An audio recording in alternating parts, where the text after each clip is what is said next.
Hey there. So let's say you got one of these pre-made MBC3 flash carts, for example, from Retro Game Repair Shop, and you want to get your own game on there. So by default, these things usually come with, or should be coming with, a test ROM, specifically the 144p test suite, which is pretty convenient for testing like backlight installs and Game Boys and so on and so forth. But if you want to actually like play a game, there's really not a whole lot you can do with this. So you need to reflash the cart. Now, these carts in specific are really good for second generation Pokemon games or Pokemon ROM hacks based off of these games, like specifically Crystal, games based off Crystal, Crystal Clear, Prism, so on and so forth. They support, oopsie doodle, anything that uses the MBC3 mapper. If you don't know what that means, don't worry about it too much. It'll run just about anything. But it does have a real-time clock circuit as long as you have a battery installed. I don't, but that won't matter for the purposes of this video. And they support battery-less saving, which means you do not need the battery to save. It's just for the clock, and up to a 2 megabyte ROM. Now, to flash these things, we need either a GBXCart RW 1.3 or a GBXCart RW 1.4. There are other readers that support flashing these carts, but they're not really going to be covered by this in specific. The difference between the GBXCart RW Pro and the non-Pro version, literally the only thing is the shape of the PCB. The Pro version is oriented such that you can install it inside of a Game Boy Advance cart housing just so you have a little bit of casing, but there's no reason you can't just use it bare like this. I already have the casings. I'm going to leave them installed.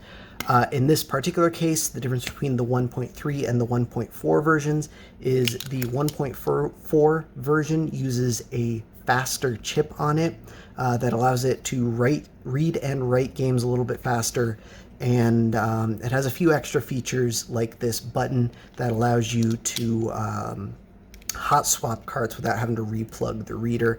I'm going to be using the 1.4 for this example just because, like I said, it is a little bit faster, but 1.3 will work the exact same, albeit a little bit slower if you still have one of these. These are no longer sold, so if you're buying one recently, this is the one you're getting. Anyway, let's go ahead and reflash this thing.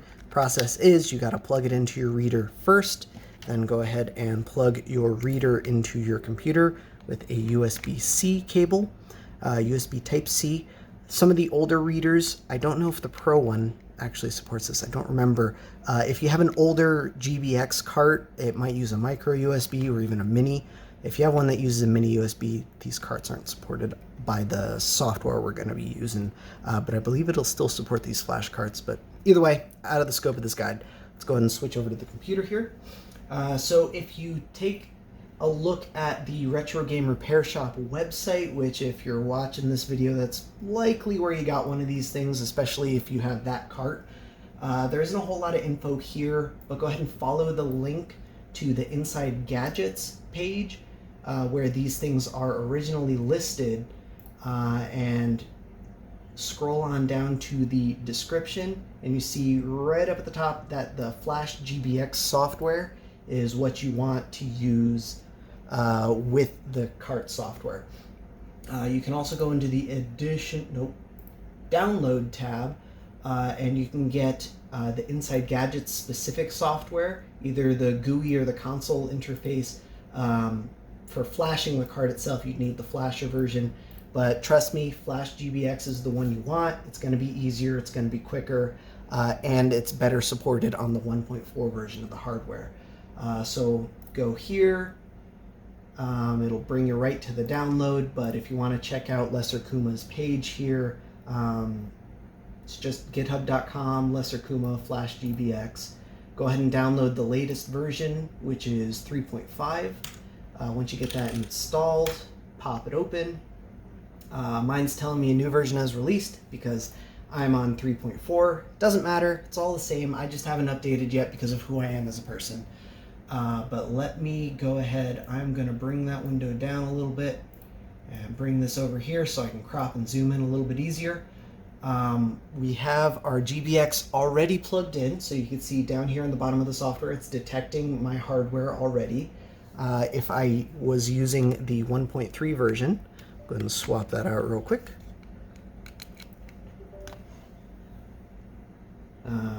Should have hit disconnect first, but oh well. Go ahead and hit connect. You'll see it connects up to the 1.3 version just fine as well. But we're going to use 1.4, like I said, a little bit faster. Get that plugged in. Hit connect. If it shows disconnected, which is what we want to do, finds my GBX cart. If you aren't getting this, you have a problem with your software install, or you have a problem with your USB cable most likely. Consult the Inside Gadgets Discord for more information, or the support pages on the Inside Gadgets listing. But once we get that set up, let me go ahead and pull this back up here. We will select Game Boy mode. If you have a really old version like 1.2, I believe this section is grayed out and you'll have to use the hardware switch. You want to set it to 5 volts, not 3.3. If you do not have the hardware switch, which 1.3 and 1.4 don't, set it to Game Boy. It's going to try and read the information off the cart right off the bat. If you get an error here, something about connection unstable, go ahead and hit disconnect. If you have a 1.4, you can unplug your cart. If you have a 1.3, you have to unplug the whole GBX. Then you can unplug the cart, maybe clean it if you need to, and then reseat it. A lot of the time, reseating it is enough to get rid of that problem. The issue is sometimes these cart readers specifically aren't centered right. Like you can see it moves around quite a bit.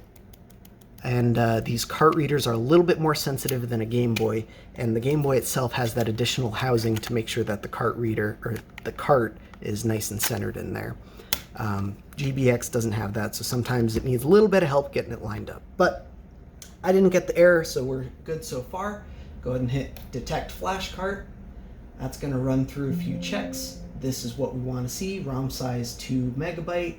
Save type 256K SRAM. If this does not show up, don't worry about it. Sometimes the save just isn't detected. It does not make a difference for actually flashing the game or flashing the save. And then cartridge type, it should show DIY cart with AM29FO16 at WR or compatible. If it shows something different or like a really big message with a flash ID, try, hitting disconnect, reseating the cart, and try it again. We'll hit OK, and now we hit write ROM. You will have to have already dumped your game and patched it if you want, or we could just write the dumped game straight to the cart and that'll work. In my particular case, I have Crystal Clear already prepared and patched. I'm going to select that. It's going to start writing automatically. This does take a minute or two, depending on which version of GBX you have. Like I said, 1.4 is faster than 1.3, but it's still going to take a couple minutes. It's going to write the whole ROM to the storage chip, and then it's going to read the data back and make sure that there weren't any issues with the write, either corruption of data or failure to write or something like that. But just be patient. It'll go through. If it has an error, again, like I said, hit disconnect, unplug the GBX, unplug the cart, reseat everything, clean if you must, plug it back in, start the process over, hit Game Boy, detect flash cart, write ROM. But now we'll just be patient and let it go.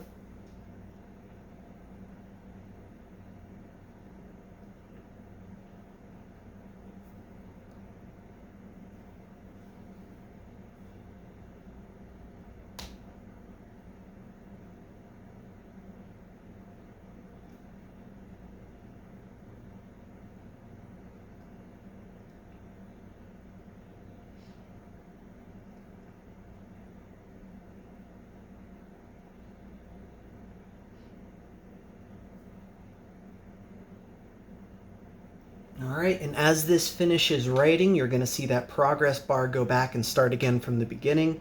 because now it's going to read that data back and make sure that it flashed properly.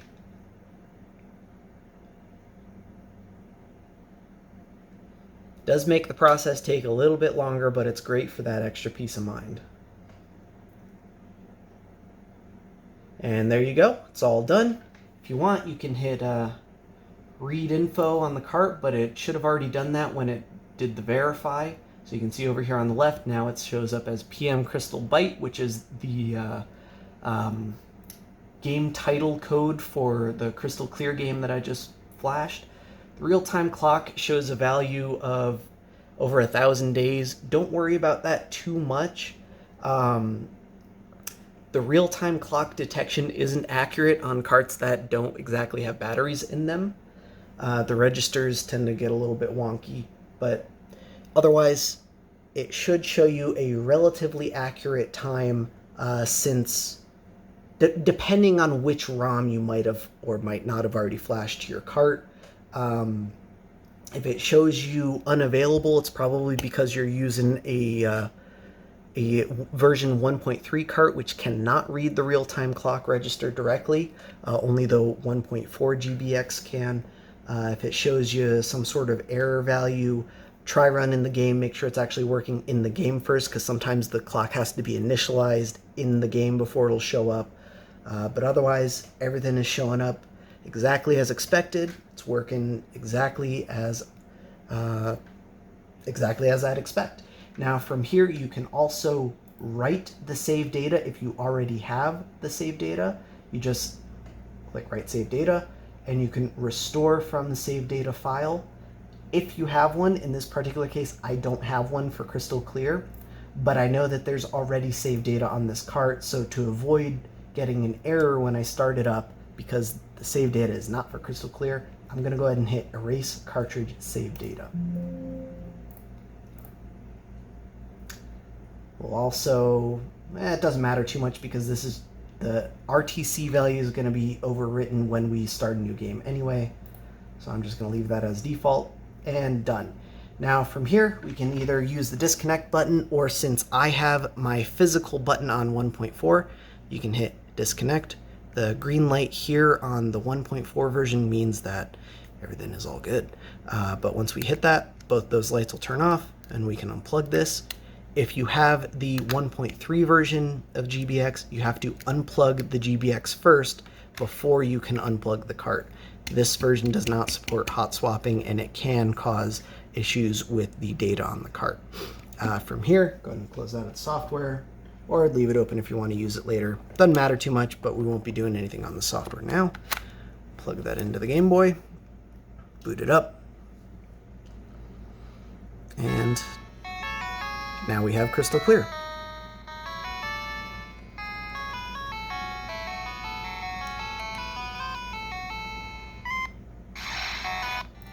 And it shows no save because we already deleted the save. It would have showed a save, and then it would have complained about corruption when we tried starting, so this is just a little bit better. But specific steps from here are going to depend on your specific game. I'm just going to walk through this real quick. Make sure it's working.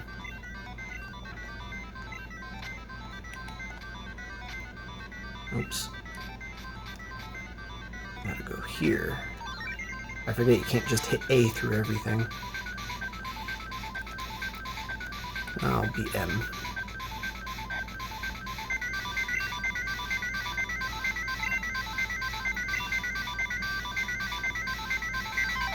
We'll start with Bulbasaur, because I'm just going to reflash this thing. I don't care too much.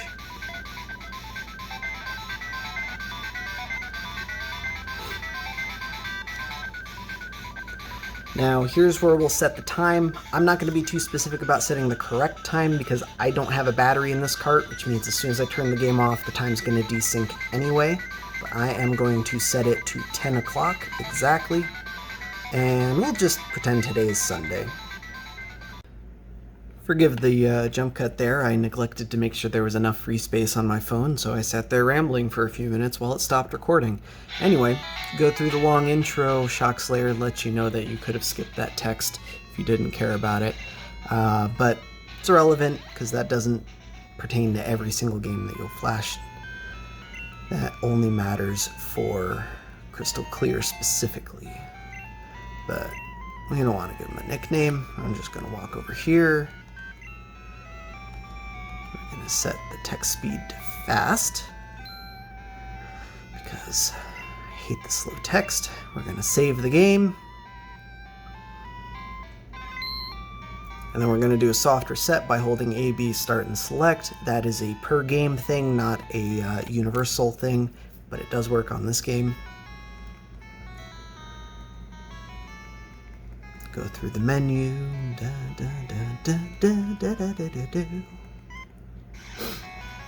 And look at that. We got my save there. We can see a few minutes have passed because, well, that took me longer than it should have because I forgot to clear up space. But you can see the real-time clock is working. Now if I turn the Game Boy off, the values might get a little bit wonky as it loses power, but so be it. I don't have a battery in there. That's what I get for literally not installing the battery I keep on my desk for this, but it is what it is. Turn it off. You can see that and show you that the batteryless saving is working properly because there is no battery in there.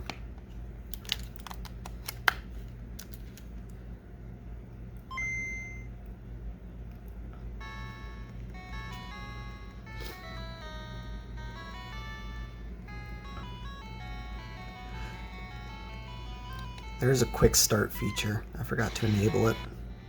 But there you go. Continue. And surprisingly, it kept the time. That doesn't always happen. But again, I turned it off. It will not tick while it's off, so that will start losing time because there is no battery in it. These things do come with a battery. This one just doesn't have a battery in one. Anyway, hope that helps.